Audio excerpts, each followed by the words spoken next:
Hello ನಮಸ್ತೆ friend. ಇವತ್ತು ಮಸಾಲೆ ಚಿತ್ರಾನ್ನ, ಒರಳು ಚಿತ್ರಾನ್ನ ಅಂತ ಕರೀತಾರೆ ಇದನ್ನು. ನಮ್ಮ ಅಜ್ಜಿ ಹೇಳಿಕೊಟ್ಟ ರೆಸಿಪಿ ಇದು.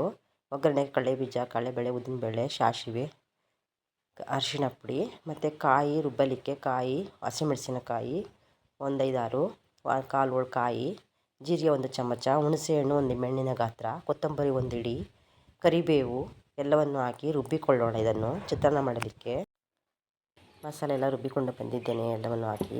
ಮತ್ತು ಈಗ ಎಣ್ಣೆ ಕಾಯ್ಲಿಟ್ಟಿದ್ದೇನೆ. ಒಂದು 6 ಸ್ಪೂನ್ ಎಣ್ಣೆ ಹಾಕಿದ್ದೇನೆ. ಎಣ್ಣೆ ಕಾದಿದೆ. ಸಾಸಿವೆ, ಕಡಲೆಬೇಳೆ, ಉದ್ದಿನಬೇಳೆ, ಕಡಲೆ ಬೀಜ,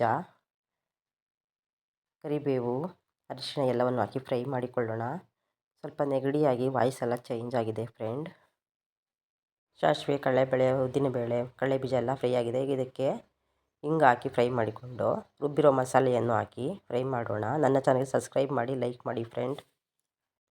ಇದು ಸ್ವಲ್ಪ ಫ್ರೈ ಆಗಿದೆ. ಈಗ ಅದಕ್ಕೆ 1 ಚಮಚದಷ್ಟು ಉಪ್ಪು ಹಾಕಿದರೆ ಸಾಕಾಗುತ್ತದೆ. ಉಪ್ಪು ಹಾಕಿ ಚೆನ್ನಾಗಿ ಫ್ರೈ ಮಾಡಿಕೊಳ್ಳೋಣ. ನೋಡಿ, 1 ನಿಮಿಷಗಳ ಚೆನ್ನಾಗಿ ಫ್ರೈ ಆಗಿ ಎಣ್ಣೆ ಎಲ್ಲ ಚೆನ್ನಾಗಿ ಬಿಟ್ಟು ಗೊಜ್ಜು ರೆಡಿಯಾಗಿದೆ. ನೋಡಿ, ಗೊಜ್ಜು ತಣ್ಣಗಾಗಿದೆ. ಅನ್ನವನ್ನು ಮಾಡಿ ತಣ್ಣಗಾಲು ಇಟ್ಟಿದ್ದೆ. ಈಗ ಅನ್ನವನ್ನು ಹಾಕಿ ಸ್ವಲ್ಪ ಉಪ್ಪು ಹಾಕಿ ಕಲಸಿಕೊಳ್ಳೋಣ. ಇದಕ್ಕೆ ಗೊಜ್ಜಿಗೂ ಉಪ್ಪು ಹಾಕಿದ್ದೇವೆ. ಇನ್ನೊಂದು ಸ್ವಲ್ಪ ಉಪ್ಪು ಹಾಕಿ ಕಲಸಿಕೊಂಡರೆ ನಮಗೆ ರುಚಿ ಕರೆಕ್ಟಾಗಿರುತ್ತದೆ. ರುಬ್ಬಿ ಮಾಡುವ ಚಿತ್ರಾನ್ನ ತುಂಬ ಚೆನ್ನಾಗಿರುತ್ತೆ. ಮನೆಯಲ್ಲಿ ಮಾಡಿ ನೋಡಿ. ಎಲ್ಲವನ್ನು ಮಿಕ್ಸ್ ಮಾಡಿದ ಮೇಲೆ ರುಬ್ಬಿ ಮಾಡಿರುವ ಚಿತ್ರಾನ್ನ, ಒಳ್ಳೆ ಚಿತ್ರಾನ್ನ ಚೆನ್ನಾಗಿ ರೆಡಿಯಾಗಿದೆ. ಒಮ್ಮೆ ಮನೆಯಲ್ಲಿ ಮಾಡಿ ನೋಡಿ, ತುಂಬ ರುಚಿಕರವಾಗಿರುತ್ತದೆ.